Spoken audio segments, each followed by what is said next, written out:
कैसे हैं आप? उम्मीद करता हूँ आप सब खैरियत से होंगे। ये जो गाना मैं अभी गाने लगा हूँ, ये मैंने अपनी ज़िंदगी के ऊपर लिखा है। प्लीज़ सुनिए और कमेंट कीजिए।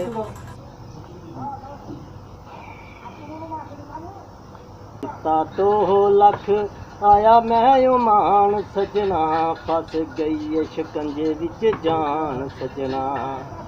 नींद पूरी ही नहीं हुंदी, बड़ा दुख लगदा आ जांदा जदों फोर मिन जगान सजना। दिता 2 लख आया मैं उमान सजना, इत्थे गर्मी ने कढ लईए जान सजना। इत्थे कोई नहीं दर्द वंडांदा ए, हाय वंडांदा ए। इत्थे रोंदेआं नूं गल नाल ना कोई लांदा ए, हाय लांदा ए। इत्थे कम आंदी अपनी ओ जान सजना।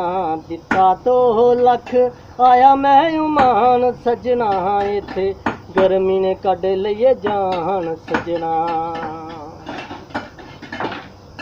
ਜਦੋਂ ਬੰਦੇ ਦਾ ਲੇਬਰ ਕਾਰਡ ਮੁੱਕ ਜਾਂਦਾ ਤੇ ਐਕਸਪਾਇਰ ਹੋ ਜਾਂਦਾ ਆ, ਉਹਦੇ ਵਾਸਤੇ ਚੰਦ ਲਾਈਨਾਂ ਲਿਖੀਆਂ। ਆਇਆ ਛੁਰ ਤਾਂ ਲੇਬਰ ਕਾਰਡ ਲੈ ਗਿਆ, ਹਾਏ ਲੈ ਗਿਆ। ਇਹੋ ਸੋਚ ਕੇ ਮੈਂ ਦਿਲ ਫੜ ਬਹਿ ਗਿਆ, ਹਾਏ ਬਹਿ ਗਿਆ। ਪੈਸੇ ਪੂਰੇ ਨਹੀਂ ਸੀ ਹੋਏ ਹਾਲੀ 2 ਲੱਖ ਵੇ, ਪੈਸੇ ਪੂਰੇ ਨਹੀਂ ਸੀ ਹੋਏ ਹਾਲੀ 2 ਲੱਖ ਵੇ। ਜਿਹੜੇ ਦਿੱਤੇ ਸੀ ਮੈਂ ਪਿੰਡੋਂ ਵੇਚ ਕੇ ਮਕਾਨ ਸਜਣਾ। ਦਿੱਤਾ 2 ਲੱਖ ਆਇਆ ਮੈਂ ਉਮਾਨ ਸਜਣਾ, ਫਸ ਗਈ ਏ ਸ਼ਿਕੰਜੇ ਵਿੱਚ ਜਾਨ ਸਜਣਾ। ਕੀੜਾ ਨਹੀਂ ਬੰਗਾਲੀ ਜਿੰਨਾ ਆਇਆ ਏ, ਇੱਥੇ ਵੀਰ ਮਾਇਆ ਅੱਗੇ ਪਾਣੀ ਦੇ पानी दे यार चाचा, पानी का गलास लग रखना चाहिए। उन्ना कीड़ा नहीं बंगाली जिन्ना आया